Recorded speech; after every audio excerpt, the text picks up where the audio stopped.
할렐루야. 오늘 이 시간 예배하는 저와 여러분 가운데 놀라운 성령의 임재와 치유의 역사가 일어나기를 주님의 이름으로 축원드립니다. 많은 빛 가운데서도 이렇게 주의 전을 찾은 만큼 하나님의 더 큰 은혜와 응답의 역사가 있을 줄 믿습니다. 여러분, 기도가 위대합니다. 여러분, 왜 기도가 위대하고 능력 있는 줄 아십니까? 여러분, 그 이유는 간단합니다. 그 기도를 들으시는 이가 위대하고 능력이 있으신 분이시기 때문에 그렇습니다. 우리는요, 아무리 해도 보잘것이 없어요. 우리가 기도를 24시간 한들 아니면 40일을 굶고 한들 여러분, 우리가 무슨 능력이 있겠습니까? 여러분, 금식 얼마나 오래 해보셨습니까? 3일? 일주일? 여러분, 3일을 해도 3일 금식하는 동안 죄를 안 짓던가요? 딴 생각 안 하더런가요? 마음에 온전히 선한 생각과 선한 마음으로 성령으로만 가득 차던가요? 여러분, 기도원에 가서 3박 4일을 콕 틀어박혀서 밥 안 먹고 절제하면서 기도해도요, 거기서도 딴 생각이 나더라고요. 여러분, 우리는요 부족해요.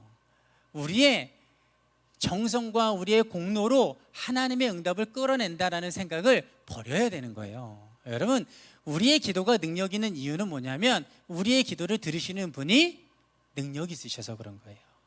그 능력 있으신 분이 까다롭게 우리에게 응답하시는 것이 아니라 우리를 독생자들 예수 그리스도까지 내어주실 만큼 사랑하시고 용납하시고 또 우리보다 우리의 필요를 아시고 들어주기를 원하시기 때문에 항상 기도하는 우리보다 하나님의 마음은 주고자 하는 마음이 훨씬 강하시거든요.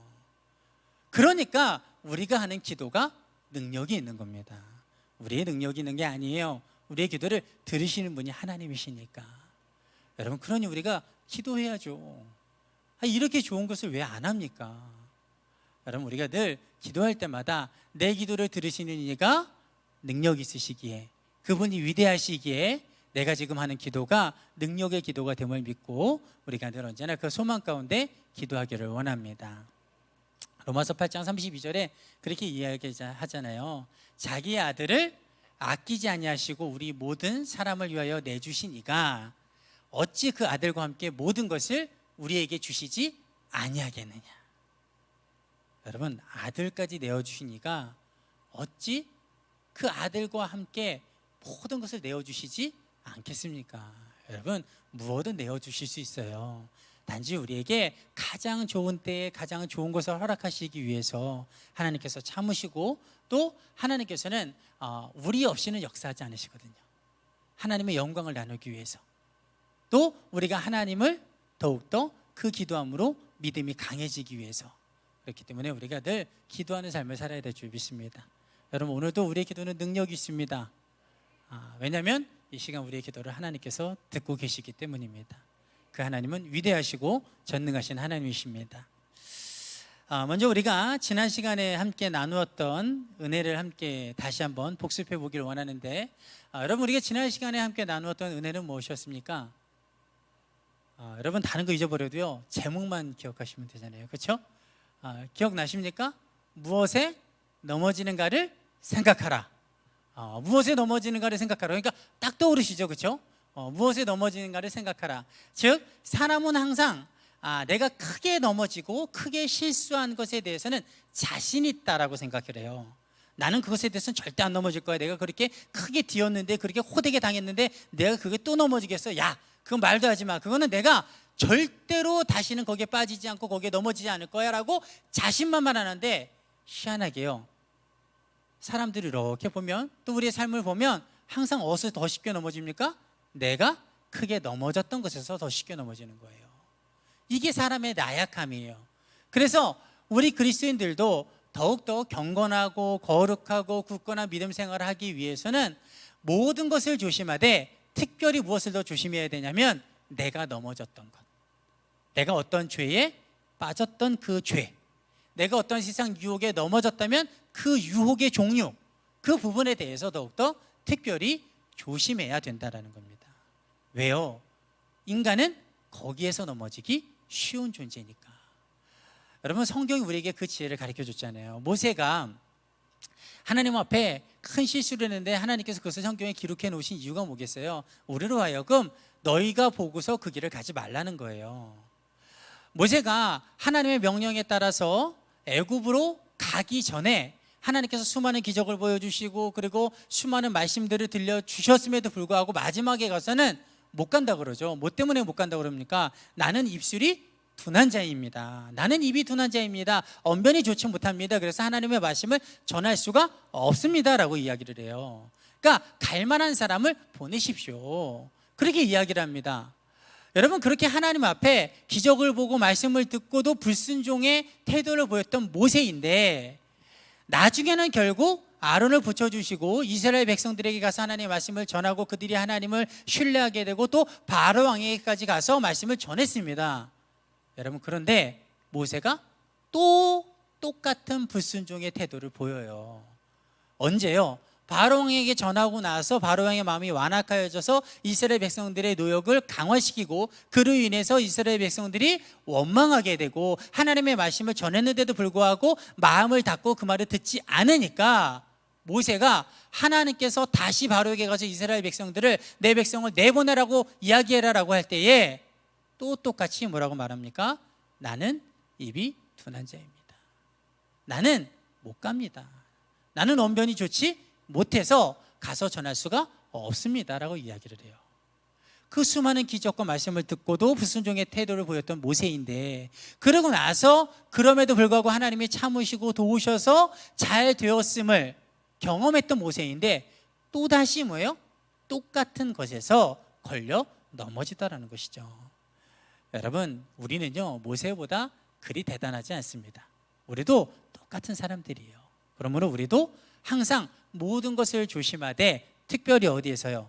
내가 잘 걸려 넘어지는 것에서, 내가 크게 넘어진 것들을 더욱더 조심하고 또 더욱더 경계하면서 우리의 삶을 살아나가야 될 줄 믿습니다. 오늘은 여러분과 함께 하나님이 세우시면 위대해진다, 하나님이 세우시면 위대해진다라는 제목으로 말씀을 함께 나누고자 합니다. 오늘 본문을 보면요 족보가 쭉 나옵니다. 그렇죠? 여러분, 이거 읽으시면서 궁금하셨죠? 도대체 이 족보를 가지고 무슨 설교를 할까? 안 궁금하십니까?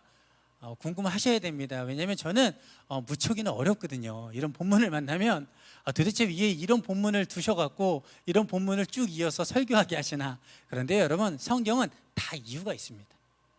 모든 성경에는 은혜가 없는 성경은 없습니다.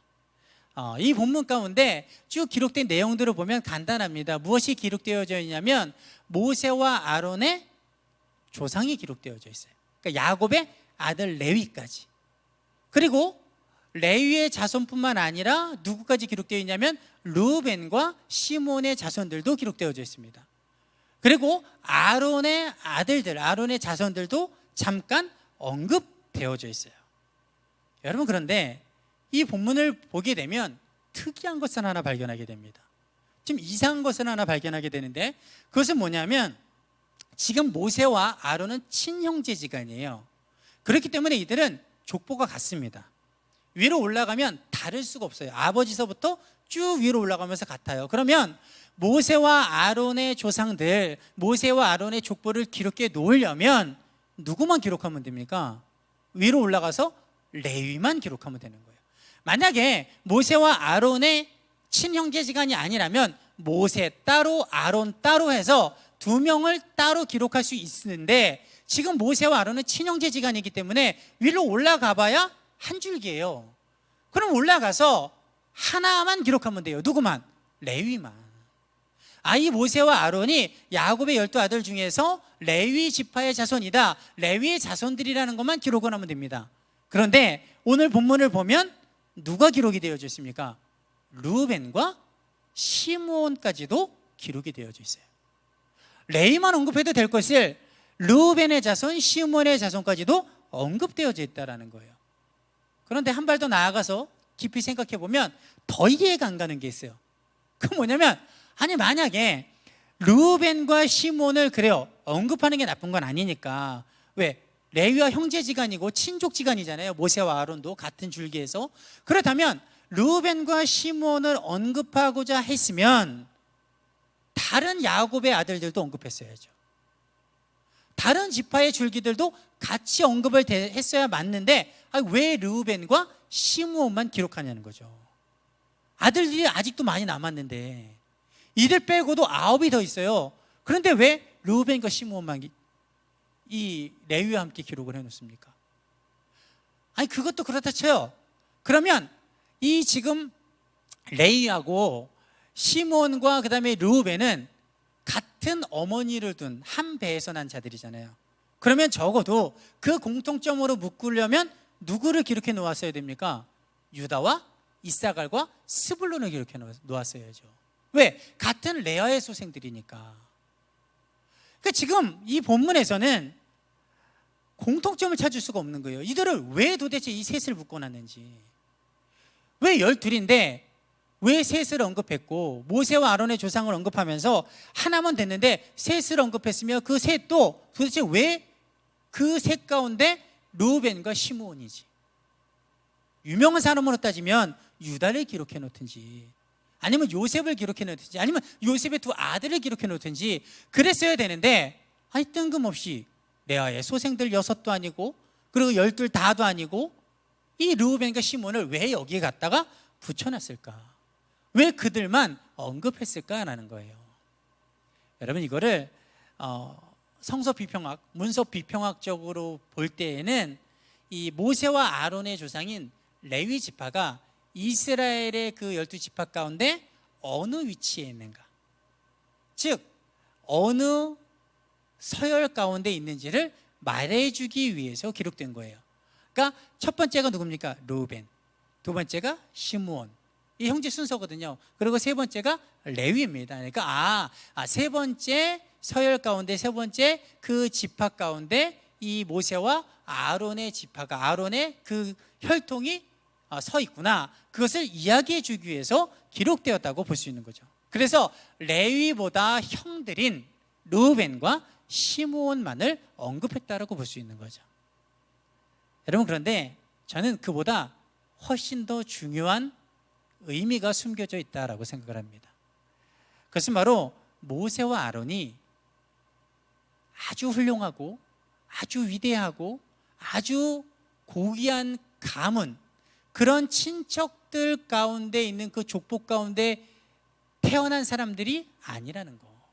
죄 많고 나약하고 흠 많은 한없이 부족한 그런 혈통과 가문의 사람이다라는 것을 강조하기 위해서 일부러 흠 많고 죄 많은 가문의 사람이라는 것을 강조하기 위해서. 왜요? 그럼에도 불구하고 하나님께서 그들을 사용하셔서 그들을 위대한 사람으로 세우시고 그리고 그들의 가문을 위대한 거룩한 제사장의 가문으로 세워 놓으셨다라는 것을 말하기 위해서. 그래서 일부러 다른 훌륭한 아들들도 많은데 가장 흠 많고 가장 나약하고 가장 죄 많은 이 르우벤과 시몬을 거기에다가 끼워놨다라는 것이죠. 좀 더 자세히 보면요, 여러분 창세기를 보면 야곱의 12아들들에 대한 기록들이 쭉 나옵니다. 12아들에 대한 사건과 사고들이 나오는데 그 기록들 가운데 12아들 중에 가장 흠 많고 가장 죄 많고 그리고 가장 못난이 그런 아들들을 뽑으라면 누구를 뽑습니까? 여기 본문에 나온 세 아들이에요. 르우벤, 시므온, 레위. 딱 이 셋이에요. 여러분이 창세기를 조금만 읽어보셨으면 바로 떠올리실 거예요. 아유 못났어. 그러면 르우벤, 시므온, 레위. 야곱의 속을 가장 많이 썩인 것도 르우벤, 시므온, 레위 이들이에요. 여러분 먼저 르우벤을 보면, 여러분 르우벤은 누굽니까? 야곱의 12아들 중에서 장자예요. 이스라엘 이 가문 가운데 장자라는 것은요 보통의 위치가 아닙니다. 엄청난 지위를 가지고 있는, 그리고 가장 기대감이 높은, 그리고 가장 책임감을 크게 가져야 될 위치에 있는 사람이 장자예요. 그런 르우벤이요 아버지를 가장 크게 실망시켰습니다. 가장 해서는 안 되는 일을 벌였어요. 여러분 르우벤에게 씻을 수 없는 큰 실수, 큰 죄가 있었습니다. 그게 무엇입니까? 자기의 서모, 즉 자기 아버지의 첩인 비라라는 여인과 이 통간을 했잖아요. 여러분, 이거는 반인륜적인 범죄입니다. 이거는 동서고금을 막론하고 용납될 수 없는 사건이에요. 가장 기대가 있고 가장 책임감이 크고 가장 어른스러워야 될 그 르우벤이 그 모든 것들을 무너뜨리고 아버지 앞에서 짓지 말아야 될, 그 누구도 용납할 수 없는 가장 큰 죄를 저지르고 말았다는 것이죠. 여러분, 시몬과 레위는 어떤 잘못을 저질렀습니까? 야곱의 아들들에게 속아서 이 딸 여동생 디나 사건 때, 디나가 강간당한 사건 때 이 세겜성 사람들이 결혼하자고 찾아왔을 때 그들을 속이죠. 좋다, 그럼 우리가 너희들과 함께 우리 딸을, 우리의 동생을 내어주고, 또 야곱이 우리의 딸을 내어주고, 또 우리의 사람 여자들 내어주고 너희와 통화하겠다. 그리고 여기서 머물러 살겠다. 좋다. 대신에 조건이 있다. 그 조건이 뭐냐면 너희도 할례를 받아라. 이 진심이 아니었거든요. 이거는 꿍꿍이가 있는 속임수의 말이었어요. 할례를 받아라. 그래서 이 세겜성 사람들이 세겜성 족장이 돌아가서 모든 세겜성 사람들에게 저들에게 재산도 많고, 그리고 저들이 여기 머물며 저들의 재산이 우리의 것이 될 것이고, 그리고 저들과 통혼해서 우리가 우리의 땅이 넓지 않냐, 우리가 같이 사는 게 뭐가 문제가 되겠냐, 그들을 설득해서 세겜상의 모든 남자들이 한날 다 할례를 받아요. 다 할례를 받고 나서 며칠째 되는 날, 3일째 되는 날.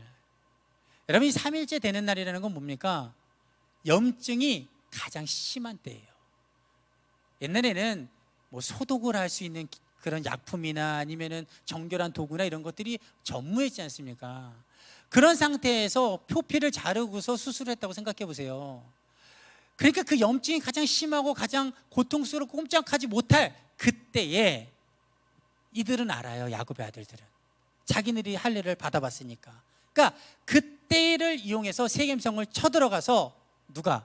시몬과 레위가 세겜성의 모든 남자들을 다 도륙합니다. 꼼짝하지 못하는 그들을, 자기들에게 속아서 할례 받고 기다리고 있는 그들을 다 죽여요. 그래서 야곱이 크게 분노하고 크게 한탄하지 않습니까? 여러분, 그래서 그 결과 창세기 39장을 보면 야곱이 모든 아들들, 자손들 가운데 축복할 때에 다른 아들들은요 다 축복을 하는데, 누구는? 르우벤과 시몬과 레위는요 축복이 아닌 책망과 저주를 합니다. 그래서 여러분, 창세기 49장 3절에서 5절을 보면 이렇게 말합니다. 르우벤아, 너는 내 장자요, 내 능력이요, 내 기력의 시작이라. 위풍이 월등하고 권능이 탁월하다마는 물의 끓음 같았은즉 너는 탁월하지 못하리니 내가 아버지의 침상에 올라 더럽혔음이로다. 그가 내 침상에 올라왔었도다. 시몬과 레위는 형제요, 그들의 칼은 폭력의 도구로다. 이렇게 이야기를 합니다. 여러분, 그러므로 지금 성경은 모세와 아론의 조상을 언급하면서요 야곱의 다른 9명의 아들들을 빼놓고, 그 중에서 훌륭한 아들들도, 자랑할 만한 아들도 있는데도 불구하고 그들을 빼놓고 일부러 가장 죄 많고 가장 흠 많고 가장 부끄러운 이 르우벤과 시몬과 레위를 언급하고 있는 이유는요, 모세와 아론의 조상, 그들의 가문이, 그들의 친인척들이 인간적으로 볼 때에 그리 자랑할 만한 가문이 못 된다는 거, 죄와 흠이 많은 가문이라는 사실을 말하고 싶은 것입니다. 왜냐하면 모세와 아론이 그처럼 흠 많고 자랑할 것 없는 가문, 어떻게 보면 저주받은 혈통을 가지고 있었음에도 불구하고 하나님께서 붙잡고 세우시니까 이스라엘 역사상 가장 위대한 선지자로 세워지고, 그리고 이스라엘 12지파 가운데 거룩한 제사장, 가장 위대한 거룩한 가문으로 세워지더라는 것이죠. 그래서 성경이 오늘 말씀에 보면 26절을 보세요. 여러분, 26절을 보면 이렇게 말합니다. 이스라엘 자손을 그들의 군대대로 애굽 땅에서 인도하라 하신 여호와의 명령을 받은 자는 이 아론과 모세요. 27절을 보면 애굽 왕 바로에게 이스라엘 자손을 애굽에서 내보내라 말한 사람도 이 모세와 아론이었더라, 이렇게 말을 해요. 그런데 이 모세와 아론, 하나님의 명령을 받고 바로 왕에게 가서 그 말씀을 전한, 하나님께 세움을 받은 그 모세와 아론이 어떤 사람이라고요? 부끄럽고 죄 많고 흠 많은 그런 조상 가운데 태어난, 그런 가문 가운데 태어난, 자랑할 것이 아무것도 없는 그런 가문의 사람이었다라는 것이죠. 여러분, 그들을 비하하기 위해서 성경이 이야기하는 게 아니에요. 누구를 드러내기 위해서 이야기하는 겁니까? 하나님을 드러내기 위해서. 그리고 그것이 우리에게 소망이 되는 이유가 있습니다. 그것은 무엇이겠습니까? 인간적으로 볼 때 제 아무리 부족하고 흠 많고 능력 없고 실수 많은 우리일지라도, 또 우리의 자녀들일지라도 하나님께 붙잡혀 하나님이 세우시고자 하면 모세와 아론같이 우리의 자녀들이 위대한 사람이요 또 위대한 가문으로 되어진다라는 사실입니다. 여러분, 거꾸로 말하면요, 우리의 자녀들이 위대한 사람이 되기 위해서, 또 우리의 가정과 우리의 가문이 위대한 가문이 되기 위해서는 돈이 많아야 되는 것도 아니고요, 지식이 많아야 되는 것도 아니고, 흠없고 정결한 일만은 행해서 되는 것도 아니고, 오직 한 가지, 하나님의 손에 붙들리기만 하면 되어지는 줄 믿습니다. 여러분, 그럼 중요한 것이 있죠. 하나님께 붙들리기만 하면, 하나님의 손에 붙들리기만 하면 어느 누구라도 위대한 사람이 될 수 있고, 또 하나님께서 위대한 가문으로 세워주실 수 있는데, 그러면 하나님의 손에 붙들리려면 어떻게 해야 될까요? 이게 중요하잖아요, 그렇죠? 하나님의 손에 붙들리려면 어떻게 해야 될까요? 하나님의 손에 붙들려야 세워지는데, 하나님의 손에 붙들리기만 하면 돈이 없고 지식이 없고 능력이 없고, 그리고 가진 것이 아무것도 없고 흠 많은 과거를 갖고 있을지라도 위대한 사람으로, 또 어느 가문이라도 위대한 가문으로 세워질 수 있는데, 그러면 하나님의 손에 붙들리려면 어떻게 해야 되냐고요. 여러분, 그거는 너무너무 쉽습니다. 왜 쉽냐면 하나님께서 붙드시는 사람들이 있어요. 여러분, 하나님이 누구를 붙드시는지 아십니까? 하나님은요, 하나님의 자녀를 붙드십니다. 하나님의 백성을 붙드셔요. 하나님은 하나님의 종들을 붙드십니다. 하나님의 관계 안에서 하나님의 사랑하는 자녀들, 하나님의 사랑하는 백성들, 하나님의 거룩한 소유를 하나님의 손으로 붙드셔요. 이게 하나님께서 붙드시는 영적 원리입니다. 그런데 우리는 이미 예수 그리스도를 나의 주로 영접하고 하나님의 자녀가 되었잖아요. 하나님의 손에 붙들리는 사람들이 하나님의 자녀인데, 또 하나님의 백성인데, 우리는 이미 하나님의 자녀가 되었고 하나님의 종이 되었고, 그리고 하나님의 거룩한 백성이요 하나님의 거룩한 소유가 되었잖아요. 이건 이미 우리 안에 일어난 일들이에요. 무언가 이제 더 노력해서 되어지는 일들이 아니라는 사실입니다. 그렇기 때문에 우리는 아무것도 하지 않아도 하나님의 손에 붙들려서 세워질 수 있는 사람들인 줄 믿습니다.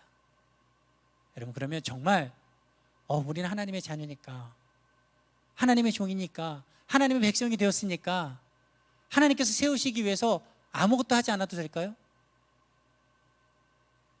다시 물으니까 헷갈리시죠? 여러분, 아무것도 하지 않으셔도 됩니다. 아니요, 정말 아무것도 하지 않으셔야 됩니다. 아무것도 하지 않으셔야 된다고요. 하나님의 손에 붙들리기 위해서 아무것도 하지 않아도 돼요. 그렇기 때문에, 그런 상태이기 때문에 이제는 아무것도 하지 말아야 됩니다. 그래야 하나님이 우리를 세우실 수 있어요. 하나님의 손에 이미 붙들려졌는데, 하나님의 종이 되어서, 하나님의 자녀가 되어서, 하나님의 백성이 되어서 하나님의 손에 붙들려졌는데, 자꾸만 믿는 자들이 뭐예요? 그 손을 벗어나서 내 손으로 무언가를 하려고 그래요. 하나님의 손에 붙들린 자가 되었는데 내가 무언가를 자꾸만 하려고 그래요. 하나님의 손에 붙들려 있다는 건 하나님의 뜻대로 움직여져야 된다는 건데, 하나님의 손에 붙들림을 받았는데 자꾸만 그 상태에서 벗어나서 내 마음대로, 내 뜻대로, 내 의지대로 무언가를 하려고 한다는 거죠. 그러니까 하나님은 세우시고 하지 않는데 자꾸 내가 빠져나가니까 하나님이 나를 세우실 수가 없는 거예요. 그리고 기도할 때 뭐라고 기도합니까? 하나님 나를 세워주세요, 나를 세워주세요, 나를 세워주세요. 여러분, 하나님이 나를 세우고 계시다니까요. 믿으십니까? 하나님이 우리를 세우고 계세요. 하나님 우리의 자녀들을 세워가고 계십니다. 그런데 왜 그 세움의 역사가 안 일어나냐면 하나님은 세워주고자 하시는데 자꾸만 내가 그 손을 벗어나는 거예요. 하나님이 나의 주인이 되었습니다. 나는 그분의 종이 되었습니다. 그러면 종은 주인의 뜻에 따라야 되는데 입술로는 주인이라고 고백하고 자꾸만 내가 주인 되어서 살아가는 거예요. 주인의 뜻대로 되어지지 않으니 주인의 역사가 어떻게 나타날 수 있겠습니까? 하나님의 지혜는 이만큼 내게 내려져 있는데, 하나님의 지혜가 나에게 물 붓듯이 부어지는데 내 지혜로 살아가니 어떻게 그 지혜가 내 삶 가운데 적용이 될 수 있겠냐고요. 하나님의 성령이 우리 안에 계셔서 우리를 인도해 가고 계시는 줄 믿습니다. 그런데 우리는 그분께 묻지 않아요. 하나님의 성령이 나를 이끌고 있다는 것을 우리는 믿는데 그분께 묻지 않고 그분의 음성에 귀 기울이지 않습니다. 주의 말씀은 내 발의 등이요 내 길의 빛이라고 말하고 있는데 그 말씀은 아는데 어두운 세상길 가운데 말씀을 들여다보지 않습니다. 여러분, 우리에게 능력이 없습니까? 우리에게 길이 보여지지 않습니까? 우리에게 세상을 살아갈 수 있는 지도가 없습니까? 여러분, 그렇지 않아요. 우리에게는 이미 많은 것들이 이미 충분히 다 주어져 있습니다. 근데 우리가 그것을 내려놓고 내 마음대로 살아가는 거예요. 그것을 내려놓고 자꾸 세상의 도구를 붙잡고 살아가는 겁니다. 여러분, 우리가 이 말씀을 통해서 하나님의 손에 붙들리면 하나님이 세워 가신다는 것을 깨닫는과 동시에 하나님의 손에 붙들려 있기에 내 마음대로 해서는 안 된다는 것도 우리가 깨닫기를 원합니다. 그리고 늘 언제나 내 뜻을 내려놓기를 원합니다. 제가 찬양하는 가운데 한 2번 정도 말씀드린 것 같아요. 여러분, 임재라는 뜻을 원어로 풀어보면 무슨 뜻이냐면요, 아주 무거운 갑옷을 입혀놓은 것 같은 그런 상태가 임재입니다. 꼼짝달싹할 수 없게 아주 무거운 갑옷을 입혀놓은 상태, 그게 임재의 뜻이에요. 여러분, 왜 그러면 뭐야, 그럼 임재가 안 좋은 거네? 여러분, 안 좋은 게 아니에요. 성령의 임재, 하나님의 임재, 하나님의 영이 충만히 내 가운데 임재하면 어떤 현상이 일어나지 아십니까? 내 마음대로 하지 못하는 거예요. 그분의 영이 내 안에서 충만할수록 내 마음대로 할 수가 없는 겁니다. 내 뜻이 내려놓아지고 그분의 뜻이 나를 사로잡기 시작하는 거예요. 그때부터 진정한 축복의 길이 시작되는 거예요. 내 마음대로 살았는데 맨날 깨지고 엎어지고 실패했잖아요. 그런데 이제는 나는 꼼짝할 수 없는데 내 뜻대로 할 수 없어서 답답하긴 한데 그분이 자꾸 나를 움직이니 그분대로 되어져가는 삶이 어찌 축복이 아닐 수 있겠냐는 것이죠. 여러분, 하나님이요, 우리를 세우고 계십니다. 우리의 자녀들을 세워가고 계십니다. 그렇기 때문에 우리는 아무것도 하지 않아도 됩니다. 아니, 아무것도 하지 말아야 됩니다. 그분께서 원하시는 대로만, 그분의 뜻대로만, 그분의 음성대로만, 그분이 이끄시는 대로만 우리는 살아가야 될 줄 믿습니다. 그러면 우리의 능력과 상관없이, 우리의 혈통과 상관없이, 우리의 자질과 우리의 과거와 상관없이 하나님께서는 우리를 위대한 사람으로 세우시고 우리의 자녀들을 위대한 인물로 세우시고 우리의 가문을 위대한 가문으로 세워주실 줄 믿습니다. 이사야서 41장 10절에 이렇게 말하죠. 두려워하지 말라, 내가 너와 함께함이라. 놀라지 말라, 나는 내 하나님이 됨이라. 내가 너를 굳세게 하리라. 참으로 너를 도와주리라. 참으로 나의 오른손으로 너를 붙들리라. 여러분, 그분께 붙들려서 내가 아무것도 하지 않아야 그분이 나를 도우실 수 있어요. 그분께 온전히 내어 맡겨야 그분께서 우리의 길을 이끄시고 인도해 주실 수 있는 줄 믿습니다. 양이 복되게 살아가는 법은 딱 하나입니다. 목자가 이끄는 대로 가는 거예요. 양은 다른 방법이 없어요. 목자가 이끄는 대로만 가면 형통한 삶을 살 수 있다는 것이죠. 여러분, 우리는 목자 되신 예수 그리스도께서 이끄시는 대로만 살아가기를 원합니다. 여러분, 그러면 우리는 절대 망할 수 없는 사람들이에요. 하나님의 손에 붙들려 있기에 우리의 자녀들은 절대 결코 실패할 수 없는 사람들입니다. 여러분, 하나님의 손에 붙들려 있다는 것을 잊지 말고, 그렇기 때문에 내가 내 뜻을 내려놓고 그분께 내어 맡기기만 하면 된다는 거, 그분께 묻고 그분의 말씀대로만 청종하고 살아가면 된다는 거, 그 사실을 잊지 말고 언제나 하나님 손에 붙들려 하나님의 손에 이끌림을 받는 저와 여러분 되시기를 주님의 이름으로 축원드립니다.